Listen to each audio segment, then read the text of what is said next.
Hi, this is Evelyn Olivares. Welcome to your 7-minute business maths class here with me. Welcome if you haven't been with me before. I welcome you to this new form of learning.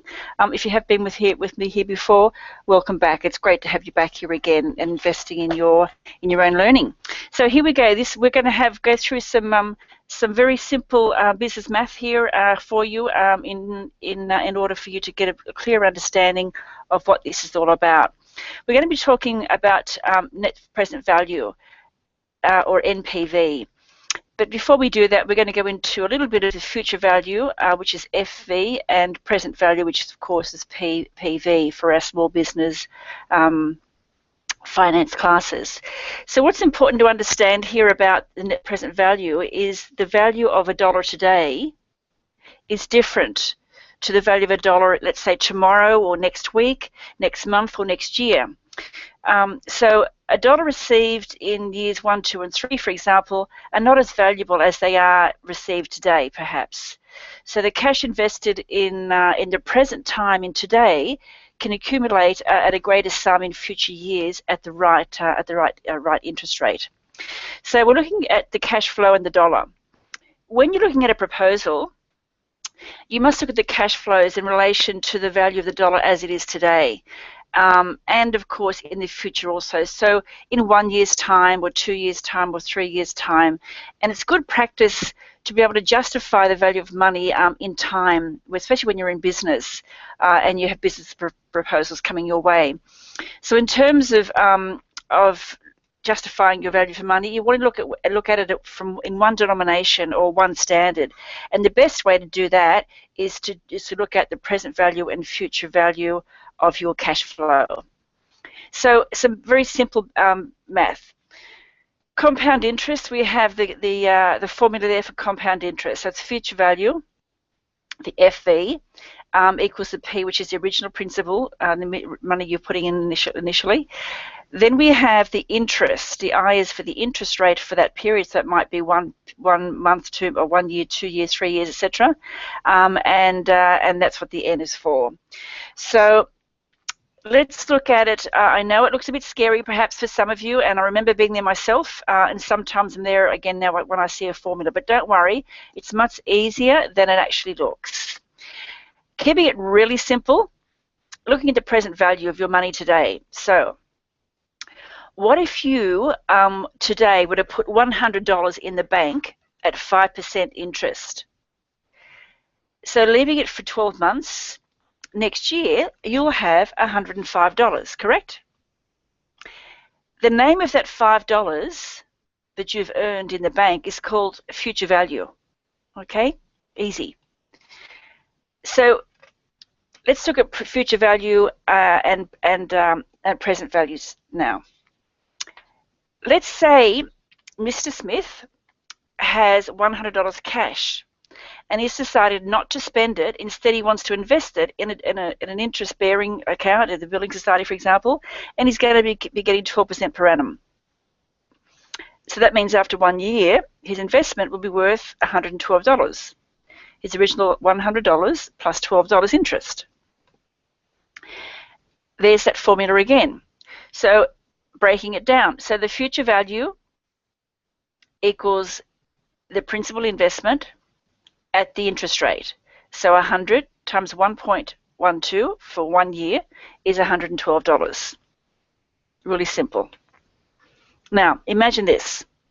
Imagine that the relationship between the present value, or the P, and the future value, or the FV, in the previous example, imagine it can be considered from an opposite end as well. So, for example, if Mr. Smith has to pay a debt, let's say, of $112 at the end of the year, he knows the future value must be, in 12 months, of $112. So he asks you what or how he can invest to make that happen for him.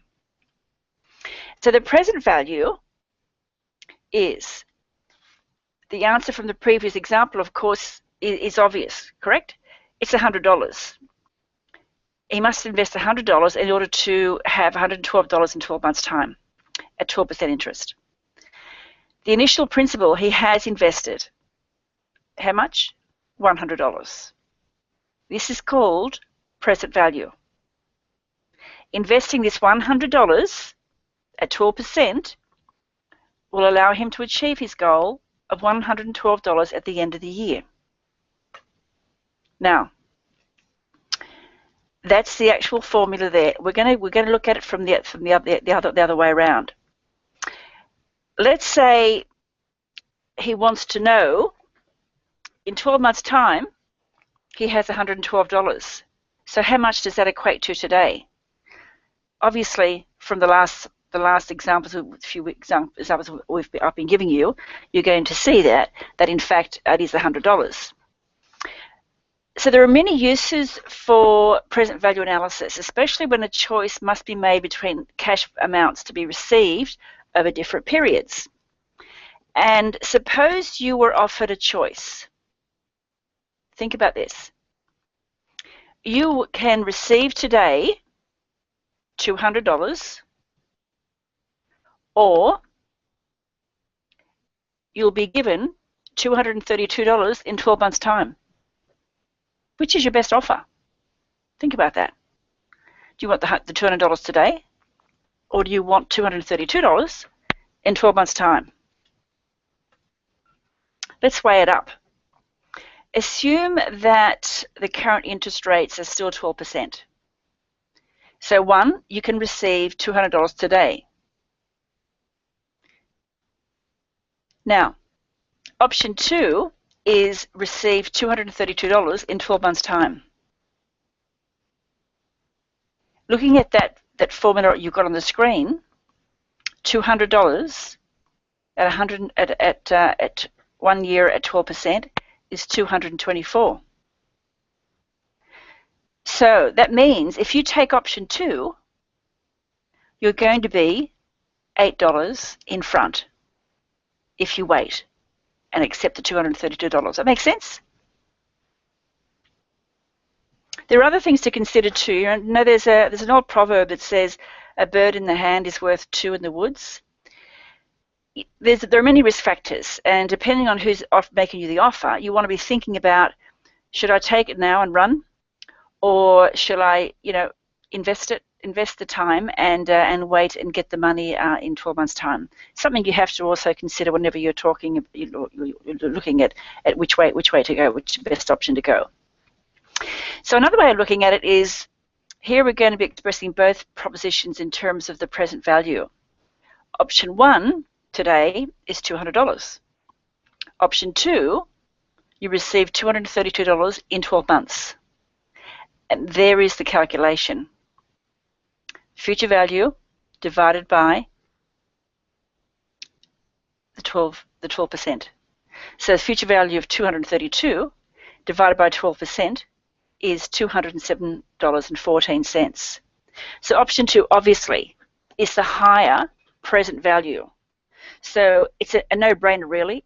Mr. Smith would be best advised to invest the to invest in the time and wait to get his $230. Otherwise, he would have to invest today $207.14 in order to earn the same amount in 12 months' time. Yeah. Let's look at investing in business. And I want to take you into this very simple example of investing in business. It's a really easy one. So let's say that you are in the business of selling lollipops and you pay $100 for the stock today. You earn $150 from selling the pops over the next 12 months. And you earn $70 from selling the old machine after a 2-year period. That's making a profit, yeah? If the net present value is positive, then wouldn't you love to be in the business of selling lollipops? It means that the present value or the earnings is bigger than the present value of payments. So you're going to win. Awesome. If the net present value is negative, then it could not be a good decision. Maybe you go into a different business rather than go into the lollipop business. you don't want to have that epic loss. You know, payments are bigger than earnings. That's not cool, not the right thing to do. So let's look then at Mr. Smith. We're going to go over some extended periods now and doing the calculations there. Go back to Mr. Smith again. So he's leaving his investment over several periods or years. He will earn interest on the interest. This is what we call compound interest. You may have heard that expression before. So, and it just means over different periods. So the formula for one period is future value, the present, and then of course the interest rate. When it's over two periods, all we're doing is we're adding in that interest rate twice. Can you see that? So when we look at that calculation, the calculation of the future value and the present value, it's made easier by the use of the tables, and the tables you're going to look at in just a moment. The tables you can find them in most textbooks, in financial management textbooks. I've just given you a few here in the next slide so that you can see it. So for example, we're going to call these periods, it could be years, for example, year 1, 2, 3, 4, or 5. And the percentage of interest you're earning over that period is either, in this example, 1%, 5%, or 20%. So if you look at, for example, if you're looking at investing in something for a 5-year period at 20%, then the calculation that you're going to need to use is the 2.488. Let me show you that. So if the formula value is F, then future value and principal times formula value is 5 years at 20%, which is 2.488. So to calculate that, it's, let's say your future value is $400, invested for 5 years at 20%. The formula is 400 multiplied by the 2.488, which gives you $995.20. Let's look now at some bigger business. Let's say you're working in a business and you need to decide whether you want to invest in some kind of machinery. So we've got machine number 1, or machine A, and machine B. The net present value and interest rate of return are different ways, alternative methods of discounting cash flow. So the net present value we're covering here, and the internal rate of return we're going to look at in a different video at a different time. But making decisions, assume that you must make a decision in business regarding this large purchase. One of the two machines may be purchased, and it's going to serve the purpose. Each machine requires you an initial outlay of $25,000, and it has an estimated lifespan of 4 years, and that's for each machine. So machine A is estimated to produce the equal savings in variables in your costs over a 4-year period. Machine B, however, is not going to produce any cash in the first year, but it will increase the savings to you in your costs in the remaining lifespan of the machine. Let's look at that now. So for the period 0, which is now, is $25,000, yeah? And they're both for machine A and machine B. So the money you're going to get back over the period, so $10,000 a year for 4 years for machine A, and you can see there by machine B, it's 0 in the first year, but in the second year it's $5,000, then $9,000 in 3 years, and $35,000 in 4 years. The rate of return set by management is 12%. So the net present value discounts all the future cash flows in their present value and uses the required rate of return as the discount factor. So any cash coming in or going out at the beginning of the first year is always 0, including all the initial cash outlays for machines, stock, etc. These are already expressed in the present value terms. So again, your PV is present value of cash, Your FV is the cash at the point of time in the future, and the R in this case is the required rate of return. Let's look at the calculation. There's the formula. PV equals FV over 1 plus the rate of return by the number of periods. So look at the example from machine A of $10,000 at the end of 4 years. Remember, the initial investment, of course, is $25,000. So the formula there is present value is 10,000 divided by 1 plus 12% over 4 periods. Looking at the table, this equates to 6353. There you'll see on the table the period is 4 and the percentage is 12%, so it's 6353. That's where that figure has come from. So there we are again. It's 10,000 divided by the percentage times the number of years or periods, 6353. The formula below that is the formula for the internal rate of return. Again, look at that in a different video. Let's stay with net present value for now. We're looking at it here at longhand. So if you look at it, for example, it's minus $25,000 because you have to pay out $25,000 up front. Yeah, so it's a minus. You're paying it out, so you actually it's money going out of the business. Then you have $10,000 for year 1, year 2, year 3, and year 4. And the percentage, of course, the interest is at 12%. So looking at the third row there, they're the figures based on the table. And when you calculate those out, you come up with the figures for each of those years. When you take the minus 25,000 plus the 8929 plus 7974 plus 7117 plus 6353, the cash flow for that period is 5,373,000 in front.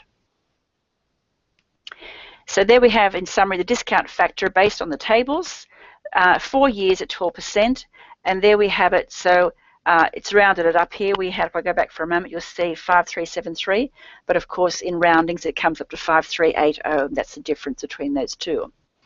So that's how you calculate out the and doing a variation of the two different companies. Now here we have machine A and machine B.